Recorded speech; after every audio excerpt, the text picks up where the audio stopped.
23rd, 2014 meeting of the Sacramento Metropolitan Fire District. We'll begin that with a Pledge of Allegiance and to be led by Director Wood.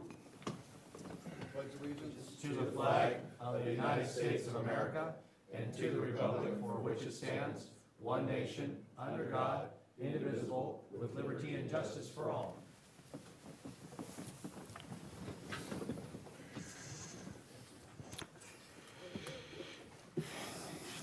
The Metro Cable announcement, the open session meeting is videotaped for cablecast on Metro Cable 14, replay on Saturday, January 25th, 2014 at 1 p.m. and Monday, January 27th, 2014 at 6 p.m. on Channel 14, webcast at www.sacmetrocable.tv.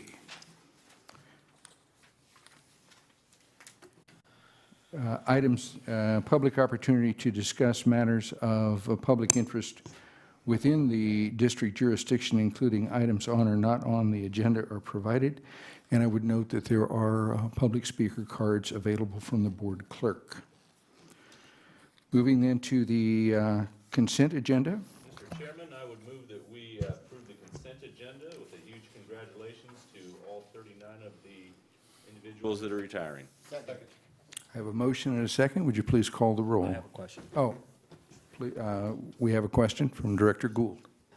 Thank you, Mr. Chair. Chief, on bid award item number 3 under consent, do you know if there's a process or anyone's put something together where we can take the, I'm assuming we're replacing a complete academy or 60 units, pants and coats of these PPEs, and a way for us to donate those to other organizations that are in need for that kind of equipment?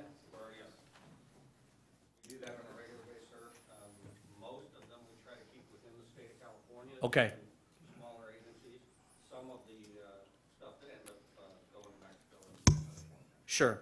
Because, you know, that's the kind of stuff, it seems to me like every once in a while when we do that, it'd be kind of nice to do it, something more formal here, just so I think our public can see that when they've purchased these items and we use them to a certain point where we deem them no longer, you know, meeting our standard, but they're still usable, that it's being donated to another worthwhile organization in the state that can utilize that. I think that's something that our public in this region needs to see. So I appreciate that, and thank you, Mr. Chair. On that same vein, if I remember correctly, we, a couple of years ago, donated similar materials to a school district, Sonora School District. Is that right? Superintendent, there is an old-time friend of mine, Mike McCoy, who owes me $5. So, Mike, if you're listening, well, moving on. Now you can call the roll. Now, would you call the roll? Directors Monk. Aye. Wood. Aye. Scheidegger. Aye. Gould. Aye. Pearson. Aye. Clark. Aye. Kelly. Aye. Orzali. Aye. Motion passes. Hey, I got $3 if he needs it that bad. I'll take it. I don't want to call their superintendent a deadbeat, but. Moving then to action items, we have one item, a deferred compensation committee vacancy.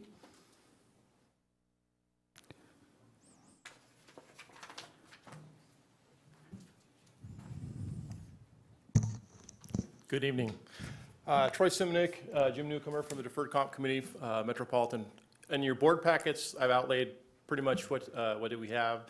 Debbie Kelly retired and left the committee to raise her newborn granddaughter. She's very excited about that. I'd like to thank Debbie for her service. I do believe it was about 9 years on the committee. Did an outstanding job for us in accounting. Her replacement we found is Sarah Ortiz, who happens to be her replacement in the department. And we can think of no better person to be a treasurer than someone who manages the money in the department. So we've appointed her. So we're looking for an appointment or approval from you. So move. Second. Have a motion and a second. Would you please call the roll? Directors Monk. Aye. Wood. Aye. Scheidegger. Aye. Gould. Aye. Pearson. Aye. Clark. Aye. Kelly. Aye. And Orzali. Aye. Motion passes. Thank you. We didn't discuss this previously. Do we want to go into reports, or do we have reason to go into closed session? I would recommend, President Orzali, that we go ahead and just finish everything up and do closed Fine. session at the end. Fine. With that, we'll go to the President's report, and, We have one presentation item, oh, sir. excuse me, we have one presentation on, I'm sorry, I got ahead of myself.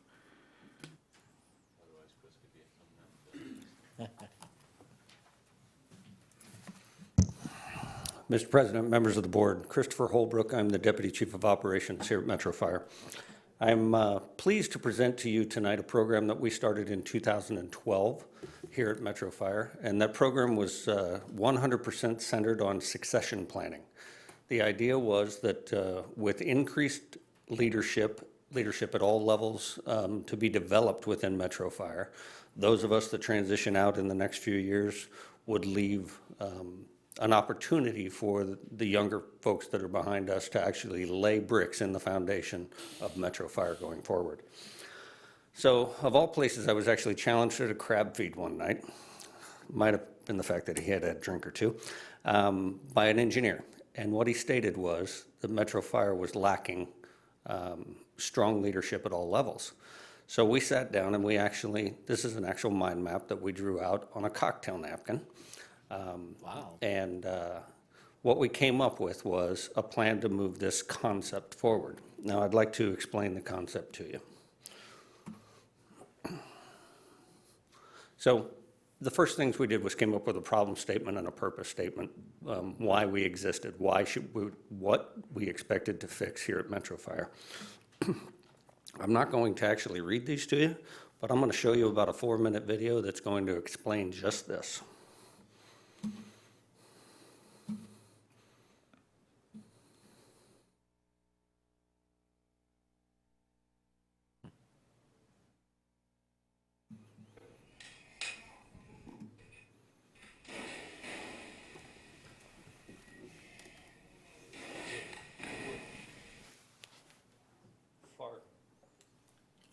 Kill the fart. Hi everybody, purpose of this video is to give you an introduction to who the Leadership Initiative is and what we're here for and how we. Hi everybody, purpose of this video is to give you an introduction. That's the last time it'll skip. Leadership Initiative is and what we're here for and how we will benefit from the effort. At just over 12 years old, Metro Fire is a young fire department. Right away, when we came charging out of the gates as a department on the move, we were progressive, we were exciting. This was the place to be. During those years, Metro launched programs that only a large department like ours can. A hazmat team, a rescue program, a paramedic program, just to name a few. Then the economic bubble burst, the downturn coincided with a lack of direction here in Metro. Our own people with great ideas lost faith in Metro Fire, but we managed to keep our department afloat and avoided many of the hits that other departments took. And now we're on the path to recovery. We are emerging from the downturn and we can build Metro from a very good fire district into a premier organization. We can be the agency that others follow and learn from. We are made up of Metro employees of all ranks and titles, suppression and non-suppression, new hires through employees in their last year. We want to make Metro a stronger, more unified department. We aim to do this by promoting leadership at all levels, suppression and non-suppression. This will ensure that both our current and retired employees belong to a strong, stable organization in both good times and hard times. We have a ton of change these days, from retirements to promotions to new hires. We want to show newly promoted folks continued support as they grow in their new roles. And these promotions create holes in staffing. Since 2011, Metro has hired 133 new personnel to fill these holes. 2 years, 133 new employees, and we have more coming. Metro Fire has run 5 academies in the last 2 years and plans for 6 more over the next 3 years. What this means is that by 2016, 65% of our workforce will have been hired in the last 5 years. This huge influx of new employees is in need of a strong standard guide in their young careers. Strong leadership will get these new employees on the right path. Remember, Metro Fire's culture is defined by all of us. It is a byproduct of a conversation that Engineer Johnson had with myself regarding leadership in our department. The initial group was put together by Chief Holbrook and has intentionally been kept small to get the groups on the ground. The group has since been growing and is inclusive. Our meetings are roundtable, everyone's voice is heard. Our earliest meetings revolved around establishing the purpose and mission. Since then, we have begun presenting leadership concepts to the Regional Battalion Chiefs Academy and the St. Louis Military Academy.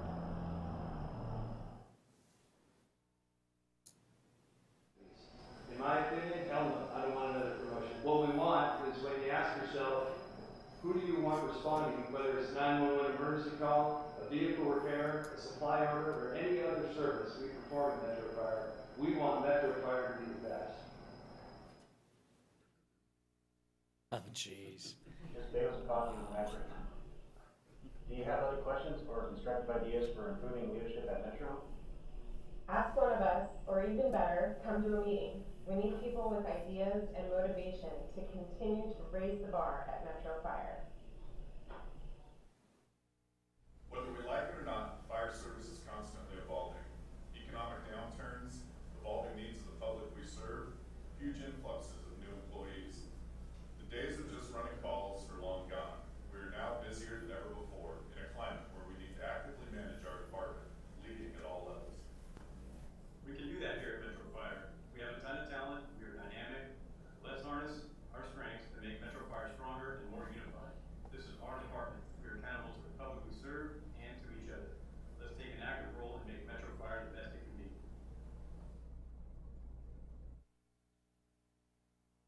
Thank you.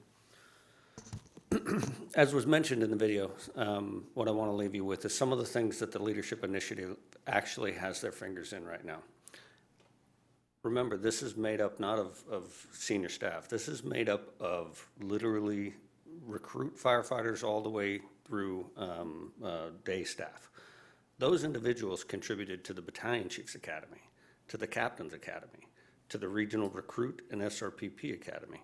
Those individuals have engaged in the strategic planning that we do every year here at Metro Fire. And the latest undertaking is actually a set of career development guidelines that literally lay out the path from EMT all the way to fire chief. This is the kind of leadership and product that Metro Fire is capable of. This is the kind of thing that will take this agency on a very high path for years and years and years to come. I'd also like to, because it's not just about us, I'd like to thank Director Scheidegger, who has sat on the Leadership Initiative for the last year. He has been a tremendous guiding voice for us as well. So with that, I'll answer any questions before I introduce the group. I just take umbrage to Chief Wells' comment that during the downturn we lacked leadership. We were trying to lead up here, but we had a lot of other problems to deal with. But I appreciate his sentiment. All right. Oh, please. Mr. President. Please. I just can't let this go by without adding what a pleasure it is to have the opportunity. I don't think I've really contributed a lot, but I've had the pleasure of sitting in on a number of meetings and seeing a group of people at all levels in the organization, from entry level on up to deputy chief. But it's not led, if you will, by the deputy chief. It's led by the group as a whole who is seeking the values and is seeking a common denominator for what this department is going to be, and in particular, what the leadership values are going to be. There are some really good products coming out. The chief showed you the career development binder, which I think is going to be fantastic for all levels. There's a newsletter that's in the offing. You mentioned the academies, the training participation. I think it's a real credit. I think it's a great approach. It's a bottoms-up, if you will, sort of involvement, so everybody has a chance to participate in what this department is going to be. Well done. Thank you very much, Chief, and to all of you that are here, that are giving your time and your effort and your energy. This is above and beyond. This is something that takes extra initiative, and I, for one, really appreciate it. Thank you. Thank you, sir. And I would be remiss without at least, would everybody who is involved in the Leadership Initiative please stand?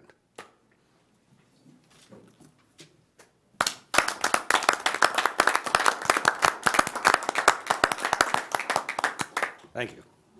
Chief, before you go, I was really pleased in your graph to see a reference to our mission statement, because that's important to me. I think that whatever the mission of an organization is, it either is or is not their true mission. And it is not if it's not being represented consistently and clearly. And I really appreciated your efforts in making that part of this graph. Appreciate that. Thank you. Sherry, can you? Make this go away. Just kill it. Yep. Thank you.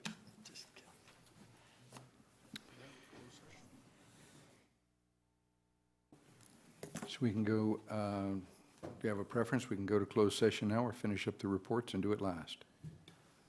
I think we just finished the meeting, Mr. Fine. President, and then we'll go into closed session. Absolutely. So, President's report, this will be less a report than it is a comment. In looking at the list of retirees, I noticed that there are 15 captains there, and something that has been brought to me a number of times is about retirements for firemen, and nobody likes retirement more than I do, and firemen get more of it than I do.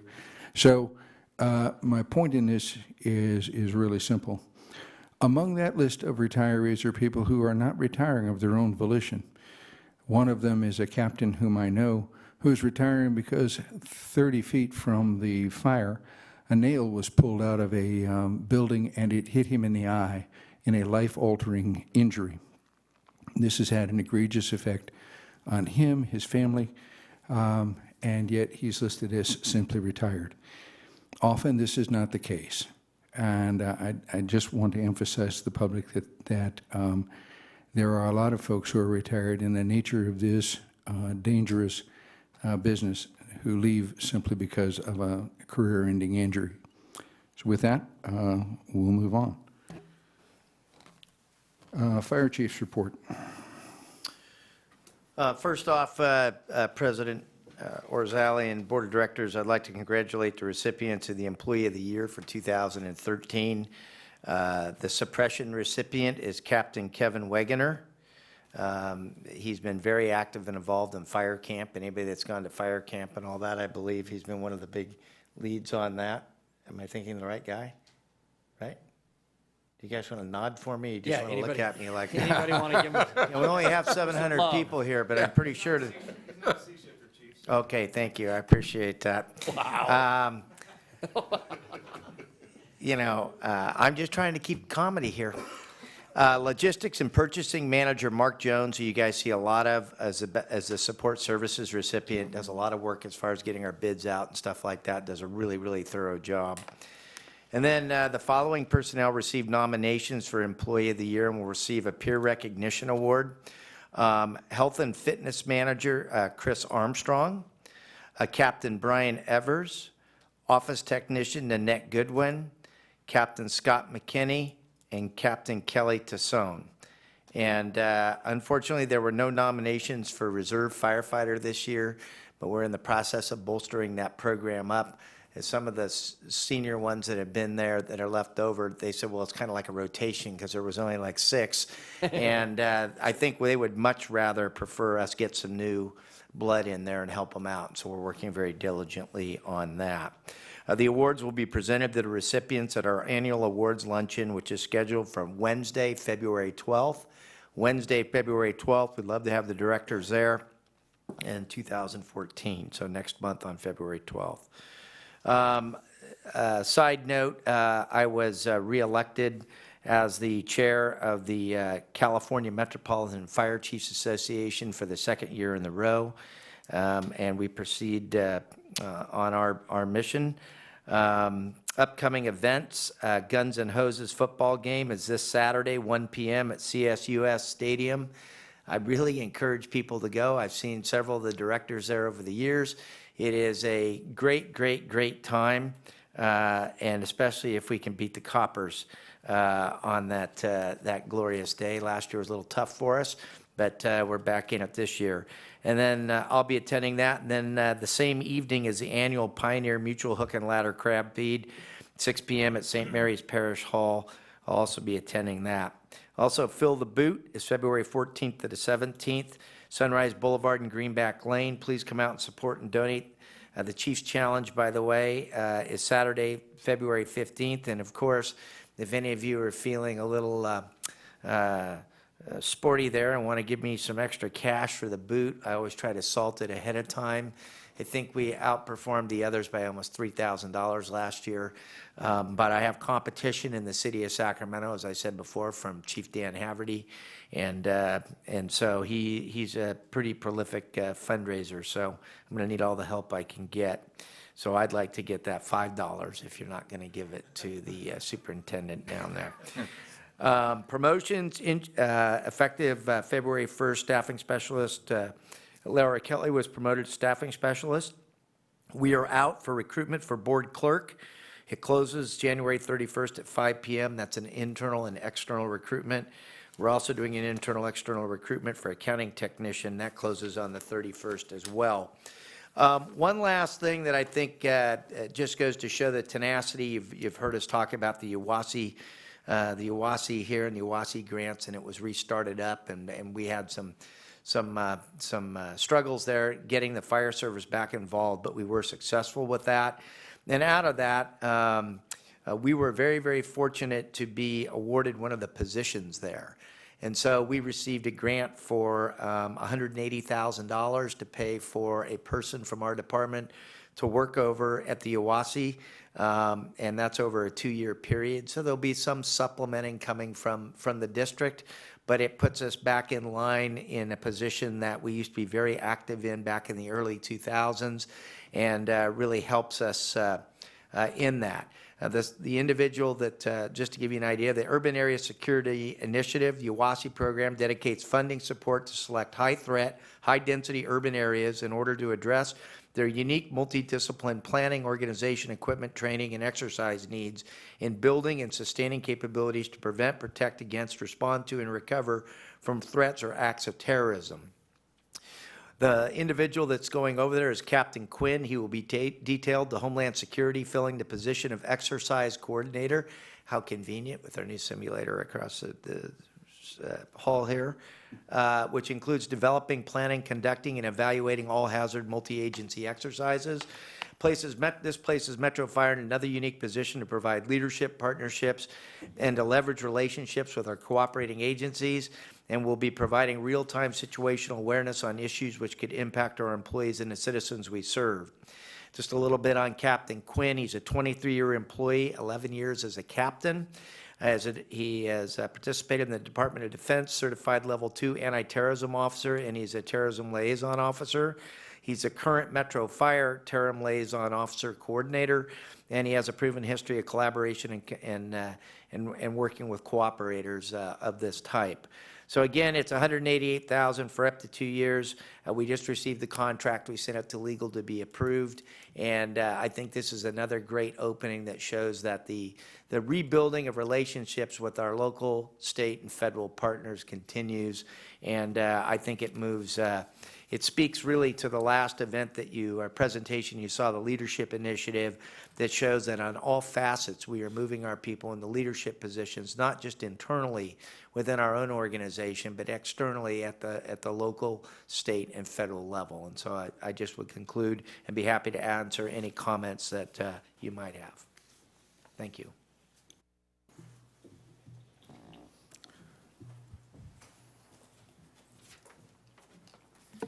Hey, good evening, Mr. President, members of the board. My name is Mike Lozano. I'm a battalion chief here with Metro Fire, stationed Battalion 14 on the C shift. I'm going to give you your ops report tonight. Since last reported in the EMS side of the house, 2,754 dispatches Metro Fire responded to, of which 76% resulted in a transport. On the fire side of the house, we responded to 12 working structure fires. The most significant was a apartment fire resulting from an explosion in which 146 residents were displaced. So, if nothing else, thank you very much. Thanks, Sherry. Can you pull that up real quick? We've got one other thing to share with you tonight. Maybe. There we go. What you see before you is called the director's cut. Our PIO, Michelle Idam, has put this together. You will get an email every Monday before your board meetings so that you can catch up on any media that you happen to have missed relative to the district. The email will have embedded links. All you need to do is click on it. You can watch any story that has come across. Additionally, all of the press releases will be linked to it if you care to peruse those as well. We certainly don't want to spam you. What we want to do is keep you informed before the meeting, and that way you're up to speed and have all the information you need. So please be expecting the director's cut in your inbox soon. That's it. Cool. Chief, one of the things, Mr. Chair. Please. Chief, one of the things I think would also be helpful, these post-event updates are always helpful, but I think also it's good for us to every once in a while, if we know something's coming, that we have an opportunity to be notified just a little bit in advance, so that we can be prepared that it's coming, and just so that we know that, because oftentimes when things hit the airwaves or the radio or what have you, we get a lot of phone calls very quickly, and if we could know whatever, before that, it helps us have conversations or think about it before it actually happens, if that's possible. It absolutely is possible. We can absolutely facilitate that. And I wouldn't consider that spamming. That's just helping me be prepared for my constituents calling and wondering what it's all about, and it'd be nice for me to, know that ahead of time, so. To the extent possible, we will Correct. absolutely put Michelle on Thank that. you. Yep. Anything? Thank you. Thank you. General Counsel's report. No report. Moving then to firefighters local 522.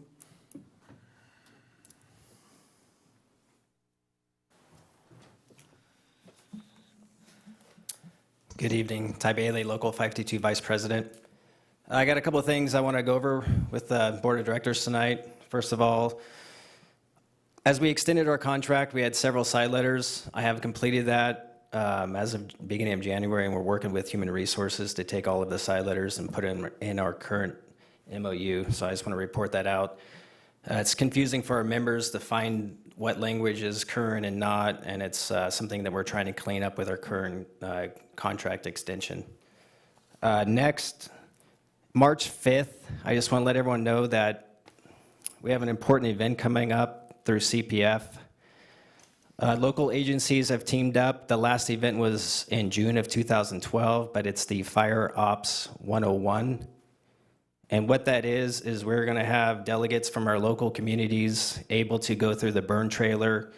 You don't have to attend and be part of that, but it'd be nice to have all the support of our board of directors. But if you would like, you are going to be able to go through the burn building and feel the heat, wear turnouts, and see what we do on a daily basis. So, and again, that's March 5th at the state capitol on the west steps. Oh. It begins at 9 a.m. and it should be over approximately 3 p.m. We're gonna have a live fire unit on the state capitol grounds? Yeah, we do have a permit from CHP to have that out there on the west steps. Nice. That's awesome. The next event, it's a ways out. We had 300 members, attendees last year, the Tropical Fair Gala. Yeah. And that is going to be on June 28th at Shriners Hospital.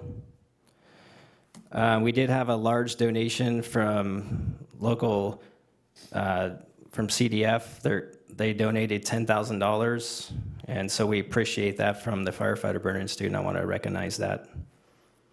And that is all that I have to report out tonight. If there's any questions, I'd be happy to answer those. Seeing none, thank you. All right, thank you. Committee and delegates reports. The executive committee, there's no report. And moving then to communications JPA. Chief Cockrum. Thank you. California Fire and Rescue Training, JPA. Director Kelly? Mr. Chairman, the JPA met today, and we received a presentation on the cost allocation plan, and there was discussion on the fee structure. We also approved an extension for the lease at the Property Tech Center. We approved a bid award for Executive Director Recruitment Services. We approved a bid award for delivery of specialized EMS training courses. And we also approved a job description and pay rate for canine handlers, as well as an updated schedule of authorized positions, compensation rates, and pay methods. Thank you. Finance Committee, seeing that Director Jones is not here, is there, that we'll move on to the Policy Committee with Director Pearson. Policy Committee met today. We took action on election of officers. I'll still be serving as chair. Director Gould will be the vice chair. We also authorized for the Leadership Legacy Recognition Award to go forward. They're going to come back with more details for us so that we can bring it to the whole board. And also on the policy and procedures, we asked staff to bring us back some more information, and we will be going over the policies of the board. And we'll be meeting next February the 27th, 5 p.m. here to continue with those two discussions. Thank you. Board members, questions and comments. Director Monk.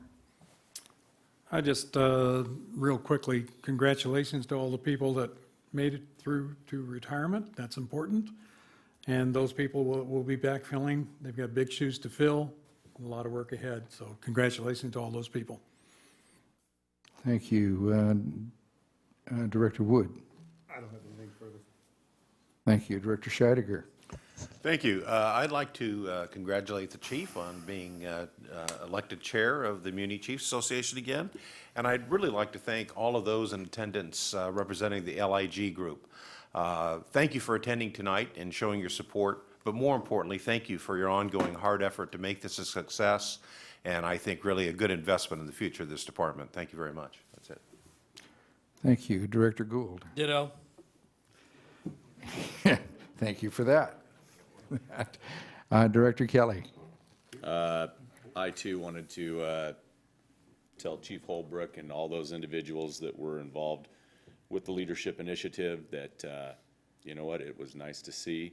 And we talked about it in strategic planning one time, and then I think there were subsequent discussions over beverages, and it is nice to see because we've seen a lot of talent leave this building, go into retirement, and I can look around this room and see a lot more that are ready. And I want to make sure that we promote from within. I want to make sure that we promote from within and that we don't have to go to outside agencies to look for people. This is where it's at. This is where they were trained. This is where they should be. Thank you. Thank you. Director Clark. Yes, I'd like to congratulate all the retirees and wish them a long and healthy, above all, because without health, you can't enjoy your retirement. That's the most precious thing that I've come to. You know, money and all that, that's a whole different thing. But as long as you keep good health, you'll have a happy retirement. Thank you. And no comments from myself, so we will go into closed session. Director Pearson? Say it again. Oh, I'm sorry. I'm sorry. I'm okay. Director Pearson, why don't you say something? Well, because Sure. I didn't have anything really Are to you add. done yet? No, I'm happy with the Oh. leadership initiative. There we go. We're good.